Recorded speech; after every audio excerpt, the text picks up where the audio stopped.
मुंबई में रहने वाले दो कपल छुट्टियां मनाने के लिए इंदौर में जाते हैं। रात काफ़ी हो चली होती है तो नासिक के पास एक होटल में रुकते हैं। होटल काफ़ी वियर्ड होता है। होटल का मैनेजर उन्हें रूम नंबर 105 और 106 की चाबियां थमाता है और इसके साथ ये हिदायत भी देता है कि चाहे कुछ भी हो जाए लेकिन रूम नंबर 107 के आसपास भटकना भी मत। बावजूद इसके वो लोग रूम नंबर 107 में झांकने की हिम्मत करते हैं और अगले दिन सुबह मैनेजर को जो नज़ारा दिखता है वो काफ़ी भयानक होता है। तो गाइज ये कहानी मेरे एक दोस्त ने मुझे एक पिकनिक में सुनाई थी। तो ऑनेस्टली ये कहानी मुझे तो बहुत अच्छी लगी, तो मैंने सोचा कि क्यों ना आपके साथ भी ये कहानी शेयर करूं। अब इस कहानी को सिर्फ कहानी के तौर पर ही लीजिए क्योंकि इस कहानी का वास्तविकता से कोई भी संबंध नहीं। मुंबई के घाटकोपर में रहने वाले दो दोस्त जो कि एक ही ऑफिस में काम करते थे, कार्तिक और बीरेन, और दोनों शादीशुदा भी थे। कार्तिक की वाइफ का नाम था तनीषा और बीरेन की वाइफ का नाम था शमिका। तो एक बार की बात है जब इनके ऑफिस में एक वीकेंड को लगकर एक लंबी छुट्टी आती है और उसके एक दो दिन पहले कार्तिक लंच करते हुए अपने मोबाइल में रील्स देख रहा होता है और उसकी फीड में इंदौर की एक रील आती है जहाँ पर वहाँ का लाइफस्टाइल, टूरिज्म, खान पान, इसके बारे में इन्फॉर्मेशन होती है। तो कार्तिक दिन से ये डिस्कस करता है कि क्यों ना, वैसे तो छुट्टियाँ लग कर आ रही है तो हम अपनी फैमिली के साथ घूमने के लिए इंदौर चले जाएं। और वीरेन को भी ये आइडिया अच्छी लगती है। वीरेन के पास अपनी गाड़ी होती है तो वो ये भी सजेशन देता है कि वैसे तो हम घूमने जा ही रहे तो क्यों ना हम मेरी कार से चले जाओ, सो दैट कहीं पे भी घूमना वगैरह होगा तो घूमने में आसानी होगी। और कार्तिक को भी वीरेन की ये आइडिया, उसका ये सुझाव बहुत ज़्यादा पसंद आता है। तो बस ये लोग अपना प्लान जो फाइनल करते हैं, अपने घर आकर अपनी अपनी वाइफ को इस बारे में बताते हैं। उनकी वाइफ भी बहुत ज़्यादा खुश होती है कि उनको इंदौर घूमने मिलेगा। तो अगले 2 दिन तक उनके घर पर, उनकी फैमिली में इंदौर जाने की तैयारियाँ, पैकिंग, शॉपिंग, यही सब चालू रहता है। और उसके बाद फिर वो एक दिन आता है। हालांकि उनकी छुट्टियाँ फ्राइडे से शुरू होने वाली होती है लेकिन एक दिन एक्स्ट्रा मिले इस वजह से ये लोग सब डिसाइड करते हैं कि क्यों ना थर्सडे को ऑफिस से आने के बाद उसी शाम को इंदौर के लिए निकला जाए। और वो लोग करते भी वही है और थर्सडे शाम को वो लोग इंदौर के लिए कार लेके रवाना हो जाते हैं। चारों घाटकोपर से इंदौर जाने के लिए निकलते हैं और लगभग 3 घंटे के बाद नासिक के पास वो एक जगह पर रुकते हैं, वहाँ पर डिनर करते हैं और डिनर करने के बाद उनकी जर्नी फिर से शुरू होती है। लेकिन डिनर करने के बाद अब जो कि वीरेन ड्राइव कर रहा था और बाकी सब लोगों को भी जब नींद आ रही थी तो कार्तिक और तनिषा सजेस्ट करते कि क्यों ना आज रात यहीं पे पास में कहीं पे होटल में रूम लेके सोया जाए, थोड़ा आराम किया जाए और कल सुबह होते ही हम ब्रेकफास्ट करके अपनी जर्नी को कंटिन्यू करेंगे। तो वीरेन और शमिका को भी ये सुझाव पसंद आता है और वो लोग डिसाइड करते कि ठीक है, यहीं पे पास में कहीं पे जो होटल मिलेगा और अच्छा होगा तो हम लोग स्टे कर लेंगे। तो वो लोग अब हाईवे साइड में जो भी कोई अवेलेबल पहला होटल मिलेगा वो सर्च करना शुरू करते हैं। हालांकि हाईवे पे नेटवर्क की बहुत दिक्कत होती है तो उन्हें होटल सर्च करने में बहुत ज़्यादा परेशानी आती है। अब जब वो सभी लोग हाईवे साइड एक अच्छा होटल ढूंढ रहे थे तभी शमिका को दूर से एक साइन बोर्ड दिखता है, एक होटल का साइन बोर्ड जो कि थोड़ा टूटा फूटा, थोड़ा पुराना दिखता है। लेकिन शमिका सजेस्ट करती है कि क्यों ना पहले यहाँ पर चेक किया जाए, बिकॉज इस रास्ते पर आगे जाके कोई दूसरा होटल मिलेगा इस बात की कोई गारंटी नहीं है। तो पहले जो दिख रहा है वहाँ पर एक बार चेक करते हैं। जब वीरेन अपनी गाड़ी उस होटल की तरफ घुमाता है तो सब लोग देखते हैं कि वो होटल 3 मंजिला ऊंचा है। होटल के बाहर गिन चुन के 2 या 4 गाड़ियाँ खड़ी है और गाड़ी में बैठ के ही ये लोग देखते हैं कि होटल के कुछ ही रूम्स की लाइट ऑन है। कार्तिक और वीरेन अपनी अपनी वाइफ्स को बताते हैं कि हम लोग जाकर एक बार अंदर जाके इंक्वायरी करते हैं, अगर अगर अगर होटल अच्छा लगे तो हम आपको बुला लेंगे। और वो लोग अपनी गाड़ी साइड में पार्क करके कार्तिक और वीरेन ये रिसेप्शन डेस्क की तरफ निकलते हैं और वहाँ पर देखते हैं कि एक मैनेजर जो कि नाइट शिफ्ट कर रहा है वो वहाँ पर उनको मिलता है और ये लोग उसे पूछते हैं कि क्या उन्हें 2 रूम्स मिल सकते हैं। तो वो मैनेजर भी उन्हें इन्फॉर्म करता है कि लकीली हमारे पास 2 ही रूम्स अवेलेबल हैं, अगर आप चाहो तो आप वहाँ पर स्टे कर सकते हो। अब मैनेजर की ये बात सुनकर उन दोनों को थोड़ा वियर्ड लगता है, बिकॉज जिस हिसाब से उसने कहा कि होटल के सारे रूम्स बुकड हैं और सिर्फ 2 ही रूम बचे हैं, लेकिन होटल के बाहर तो उन्हें सिर्फ गिन चुन के 2 या 4 ही गाड़ियाँ दिखी थी। और उन्होंने जब बाहर से जब देखा था तो होटल के कुछ ही रूम्स की लाइट ऑन थी, लेकिन उन्हें वैसे भी कहाँ ज़्यादा वहाँ पर रुकना था, उन्हें तो बस एक रात वहाँ पर बितानी थी। तो वो लोग इस बात को इग्नोर करते हैं और डिसाइड करते हैं कि ठीक है, इसी ऑर्डर में स्टे करते हुए। वैसे भी आगे जाके अब कौन सा नया ऑर्डर मिलने वाला है और मिलेगा कि भी नहीं, इस बात की गारंटी नहीं थी। तो कार्तिक वीरेन को कहता है कि मैं यहाँ पे चेकिंग प्रोसेस कर लेता हूँ, तब तक तुम गाड़ी से सामान निकलवाओ या और अपने अपनी वाइफ को भी बुला लो। तो वीरेन कार की तरफ जाता है, उनको इन्फॉर्म करता है कि हम लोग आज यहीं पे स्टे करेंगे, और गाड़ी साइड में पार्क कर देता है और सामान निकाल के ये लोग रिसेप्शन डेस्क की तरफ आते हैं। होटल का मैनेजर उन्हें चेक इन करने के बाद रूम नंबर 105 और 106 की चाबी देता है, और चाबी देने से पहले उन्हें एक हिदायत देता है। थोड़ा सीरियस होकर वो कहता है कि चाहे कुछ भी हो जाए, लेकिन आप लोग रूम नंबर 107 के आसपास भटको के भी नहीं। अब कार्तिक को ये बात थोड़ी वियर्ड लगती है उसे, और वो कहता भी है हंसकर कि ये लो और एक बात, और एक सुनी सुनाई कहानी होटल से रिलेटेड, लोगों को डराने के लिए या फिर होटल को फेमस करने के लिए। और उसकी ये बात पर बाकी सब लोग भी हंसते हैं। वीरेन उस मैनेजर को कहता भी है कि भाई साहब, हम लोग ना मुंबई से आए हैं और हम लोगों को इन सब बातों से फर्क नहीं पड़ता, हम लोग ये सब बातों से नहीं डरते। अब उन सभी लोगों की बातें सुनकर, उनकी हंसी सुनकर, मैनेजर उन सभी को एक ऐसा लुक देता है जैसे कि मानो मैंने तो बताने का काम कर दिया, बाकी आपकी मर्जी। अब चेक इन करने के बाद दोनों कपल अपने अपने रूम में सोने के लिए चले गए। उन सभी ने कपड़े बदल लिए, फ्रेश होके वो सब लोग अब सोने की तैयारी करने लगे। और इस वक्त तक घड़ी में लगभग रात के 1 बज चुके थे, और इसी टाइम पर दोनों कपल अब सोने के लिए चले गए। लेकिन देर रात अचानक तनीषा की नींद खुली। उसे उसे ऐसा महसूस हुआ कि किसी ने आकर उसके कान में कहा है कि दरवाज़ा खोलो। उसकी नींद तो टूटी, लेकिन वो फिर भी नींद में थी। उसकी आंखें भारी थी। उसने अपनी आंखें मलते हुए वो अपने बेड पर उठकर बैठी। उसने इधर उधर देखा, लेकिन रूम में सिर्फ कार्तिक और वो, उसके अलावा और कोई भी नहीं था। वो अब जब सोने वापस जा ही रही थी कि फिर से उसे वही आवाज़ आई कि मैं दरवाजे के बाहर हूँ, मुझे अंदर आने दो, दरवाज़ा खोलो। और अब इस बात से तनीषा इतनी डर गई कि वो अपने पैरों के पास जो चादर पड़ी थी उसे पूरी तरीके से अपने ऊपर कवर करके उसके अंदर छुप गई। और वो इतनी डर गई, उसे हालांकि उसे पता नहीं चल रहा था कि क्या ये उसका वहम है, क्या वो सपना देख रही है, या सच में उसके साथ ये सारी चीज़ें हो रही है। वो बस इतनी डर गई कि उस मोमेंट पर उसे कार्तिक को जगाकर इस बारे में बताने की उतनी हिम्मत भी नहीं हुई। वो काफ़ी डर गई थी। और इसके बाद तनीषा को वापस नींद कहाँ आने वाली थी, वो बस फ्रीज हो गई, डर गई। तो वही बगल वाले कमरे में बीरेन और शमिका, इन दोनों की भी नींद खुली। इन दोनों को भी कुछ आवाज़ आई और ये लोग भी उठकर अपने बेड पर बैठ गए। जब इन दोनों ने ध्यान से सुना तो उनको ये रियलाइज़ हुआ कि वो आवाज़ बगल वाले कमरे से आ रही है, और वो आवाज़ कुछ ऐसी है जैसे बगल वाले कमरे से कोई इंसान या कोई अपने नाखूनों से दीवार को कुरेद रहा है, खरोच रहा है, और उसकी आवाज़ आ रही है। और इस सोच से ही शमिका इतनी डर जाती है कि वो वीरेन को बोलती कि ये क्या हो रहा है, ये कैसे आवाज़ आ रही है। तभी वीरेन हिम्मत करके उस दीवार के पास चला जाता है, एक बार उस दीवार को टच करता है, अपनी ओर से, अपनी साइड से उस दीवार पर 2-3 बार नॉक करता है। और जैसे ही वो नॉक करता है, वो खरोची जाने की जो आवाज़ थी वो रुक जाती है। अब जो भी आवाज़ रुक जाती है तो वीरेन टर्न होकर शमिका की तरफ देखता है और एक मुस्कुराता है कि शायद किसी ने मजाक किया होगा। और वो सोने के लिए बेड की तरफ आ ही रहा होता है तो फिर से वही खरोची जाने की आवाज़, नाखूनों की आवाज़ फिर से आती है। और अब थोड़ा डर वीरेन को भी लगता है।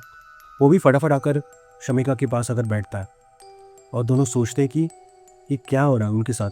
और उसी वक्त कार्तिक और तनीषा के रूम में भी कुछ भयानक होता है। तनीषा, जो खुद को चादर के अंदर कवर करके सोई थी, उसकी चादर पैरों के साइड से कोई अचानक खींच लेता है और उस झटके से तनीषा की जोर से चीख निकल जाती है। उसकी चीख सुन के कार्तिक उठता है और उसे संभालता है, उसे कंट्रोल करने के लिए उसको सपोर्ट करता है और उसे पूछता है कि क्या हुआ, वो चिल्ला क्यों रही है। और वो इतनी डरी हुई होती है कि उसके मुंह से कोई भी शब्द बाहर नहीं आते। वो काँप रही होती है, वो कुछ बोलना चाहती है लेकिन उसे बोला नहीं चाहता। वो बहुत डरी हुई होती है। हालांकि उसके मुंह से सिर्फ इतने वर्ड्स निकलते हैं, किसी ने चादर खींची। कार्तिक उसे समझाता है कि शायद उसने ये कोई सपना देख लिया होगा, ये उसका वहम होगा, वो आके एक बार में उसके पास सो जाए। लेकिन जब वो उसे समझा रहा था, उसी वक्त उनके बाथरूम का जो नल था वो अचानक शुरू हो गया और उस पानी की आवाज़ से दोनों को एक ही साथ शॉक लगा। दोनों डर गए क्योंकि ये नल तो अभी कुछ सेकंड पहले बंद था। कार्तिक हिम्मत करके बाथरूम की तरफ जाता है, बाथरूम का डोर ओपन करता, लाइट ऑन करता और देखता है कि सच में ही बाथरूम का नल चालू है। वो तुरंत ही उस नल को बंद कर देता है और जैसे ही अपने बेड पर आने के लिए मुड़ता है, वो जो मुड़ रहा होता है उसी टाइम पे उसे उसके आई साइड से उसे फील होता है कि उसने किसी को देखा है और झट से वो सर घुमाकर उस तरफ देखता भी है, लेकिन लेकिन उसे वहाँ पर कोई नहीं दिखता। अब वो कंफ्यूज हो जाता है कि उसने उसने ये सच में किसी को देखा था या ये उसका वहम था या उसे ऐसा फील हुआ था। उसे कुछ समझ में नहीं आता, वो तुरंत ही दरवाज़ा बंद कर लेता है और लाइट ऑफ कर देता है और थोड़ा कंफ्यूज और थोड़ा डरते हुए ही वो अपने बेड की तरफ आ ही रहा होता है, लेकिन उसी वक्त फिर एक बार बाथरूम की लाइट अपने आप ऑन हो जाती है और ये देखकर तनीषा और कार्तिक दोनों डर जाते हैं। दोनों एक दूसरे की तरफ सिर्फ देखते रहते हैं क्योंकि उन्हें समझ ही नहीं आता कि अभी रिएक्शन क्या दे। तनीषा की हालत तो ऐसी होती कि वो बहुत ज़्यादा काँप रही होती, बहुत ज़्यादा डर लग रहा था उसे, वो काँप रही थी, उसके मुँह से कोई भी वर्ड्स बाहर नहीं आ रहे थे। कार्तिक हिम्मत करता है उसके पास जाकर उसे संभालता है, उसे सपोर्ट देता है और उसे कहता है कि अभी के अभी हम लोग यहाँ से बाहर चले जाएंगे और मैनेजर को इस बारे में बताएंगे। और जब दोनों यानी कार्तिक और तनीषा ये जब अपने रूम के बाहर आते हैं तो उन्हें ये दिखता है कि बगल वाले कमरे से बीरेन और शमिका ये दोनों भी बाहर आ रहे हैं और शमिका की भी वही हालत है जो तनीषा की है। उन दोनों की वाइफ्स काफ़ी ज़्यादा डरी हुई हैं और वही हाल उन दोनों के हस्बैंड का भी है। उसके बाद वीरेन और कार्तिक दोनों आपस में डिस्कस करते हैं, उनकी वाइफ्स भी अपने साथ डिस्कस करती है कि उनके रूम में अपने अपने रूम में क्या हुआ, दोनों एक दूसरे के साथ शेयर कर। और आपस की बात सुनने के बाद उन दोनों की तो हिम्मत नहीं होती कि अपने अपने रूम में जाकर वापस सोया जाए। वो लोग डिसाइड करते हैं कि सीधा आप मैनेजर के पास जाएंगे और इस बारे में कंप्लेन करेंगे या फिर उसे पूछेंगे या फिर रूम चेंज कर लेंगे। और वो रिसेप्शन के पास जाने के लिए, मैनेजर से मिलने के लिए वो वहाँ से चल भी देते हैं, उसकी तरफ जाने ही लगते हैं। लेकिन जब वो वहाँ से जा रहे होते हैं उसी वक्त रूम नंबर 107 का डोर थोड़ा सा खुलता है और अंदर से एक हल्की रोशनी नीचे फर्श पर आती है और ये देखकर वीरेन का तो माथा ठनक जाता है क्योंकि जो नाखून खींचने की आवाज़ उसे अब तक आ रही थी वो उसी रूम से आ रही थी, उसी रूम के अंदर से आ रही थी, जो कोई दीवार से खरोच कर आवाज़ निकाल रहा था। वीरेन बहुत गुस्सा हो जाता है, गुस्से से आग बबूला हो जाता है। वो सबसे कहता है कि यार यार, एक तो ये हमें सोने नहीं दे रहा, ऊपर से नाखून कुरेद कर हमें डराता है और अब दरवाज़ा खोलकर हमारी शक्लें देखना चाहता है कि हम कितने डरे हैं। इसे तो मैं देखता हूँ। ये कहकर वो झगड़ा करने या फिर चिल्लाने तो 107 के पास जाता है। बाकी सब लोग उसे रोकने की भी कोशिश करते हैं, लेकिन उतनी ही देर में वीरेन 107 का दरवाज़ा ज़ोर से धकेलकर दरवाज़ा खोल देता है और जैसे ही दरवाज़ा पूरी तरीके से खुलता है, अंदर जो नज़ारा होता है वो देखकर चारों की हालत ख़राब हो जाती है। चारों के चेहरे सफ़ेद पड़ जाते हैं क्योंकि 107 की दीवार पर खून से लिखा होता है, डोंट लीव मी अलोन। और उसी रूम के एक कोने में सिमट कर एक लड़की बैठी होती है, एक लड़की जो रो रही है, जो दर्द में कराह रही है। उसे वो दर्द सहन नहीं हो रहा है, लेकिन उसने अपने आप को इस तरीके से स्क्वीज़ करके रखा है कि उसका चेहरा भी नहीं दिख रहा है, उसके पूरे बाल बिखरे हुए हैं। अब ये चारों डर जाते हैं, उन्हें लगता है कि क्या इस होटल में कोई इलीगल काम तो नहीं चल रहा है, क्या इस लड़की को किसी ने किडनैप तो नहीं किया या फिर उसके साथ कुछ गलत तो नहीं हुआ है। हमें इस लड़की को बचाना पड़ेगा, बचाना ही चाहिए। और ये कहकर हिम्मत करके वो चारों लोग उस लड़की की तरफ बढ़ते हैं, लेकिन यही उनकी लाइफ की सबसे बड़ी गलती होती है क्योंकि जब वो 107 में वो चारों लोग एंटर हो जाते हैं, उनके पीछे वो दरवाज़ा अपने आप धड़ाम करके बंद हो जाता है। वो चारों लोग डरते हैं, डर में वो दरवाज़ा खोलने की भी कोशिश करते हैं, लेकिन अब वो दरवाज़ा इस कदर बंद होता है कि जैसे मान लो किसी ने बाहर से उसको लॉक कर दिया हो, कड़ी लगाई हो। और उसी मोमेंट पर वो लड़की जो दर्द में कराह रही है या फिर दर्द उसे सहा नहीं जा रहा, वो लड़की अपना सर उठाती है और उनकी तरफ नज़र घुमाती है। और जब वो चारों उस लड़की का चेहरा देखते हैं तो वो नज़ारा उनकी लाइफ का सबसे भयानक नज़ारा होता है क्योंकि उन्हें पता चलता है कि वो लड़की जिसे वो अब देख रहे हैं वो जिंदा है ही नहीं। और ये समझने के बाद वो चारों लोग इतनी जोर से चिल्लाते हैं, बाहर आने के लिए तड़पते हैं, दरवाज़ा पटकते हैं, दीवार पटकते हैं, मैनेजर का आवाज़ लगाते हैं, लेकिन अब बाहर के साइड में इनकी कोई भी आवाज़ नहीं आ रही होती। और वो लड़की जो अब उनकी तरफ देख रही होती है। वो कहती है, तुम लोग मुझे छोड़कर क्यों चले गए? मुझे भी अपने साथ ले लो। और उसकी वो भयानक आवाज़ सुनकर वो सब लोग फिर एक बार चिल्लाने लगते हैं। वो उनके पास कोई ऑप्शन नहीं रहता खुद को बचाने के लिए, क्योंकि वो दरवाज़ा ही खुल नहीं रहा होता और उस रूम में कहीं भागने की भी जगह नहीं होती। और उसी वक्त उस होटल की पूरी लाइट चली जाती है। उस रूम में गहरा अंधेरा छा जाता है। वो सब लोग चिल्लाते हुए, एक दूसरे को संभालते हुए, एक दूसरे का हाथ पकड़कर दरवाजे के पास उस दरवाजे को पीटते रहते हैं। दरवाजे पर नॉक कर रहे होते हैं अंदर की तरफ से। लेकिन अब उनके पास कोई ऑप्शन ही नहीं होता बाहर निकलने का।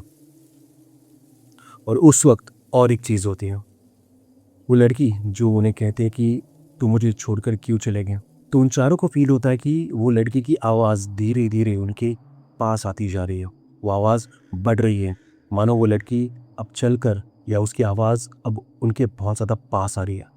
अब जैसे जैसे वो आवाज़ उनके पास आ रही होती है, वैसे उन चारों की हालत और ज़्यादा ख़राब हो जाती है। उनके चेहरे सफ़ेद पड़ जाते हैं। वो इतने डर जाते हैं कि उन्हें अब समझ नहीं आता, उन्हें अपना अंत सामने दिखता है।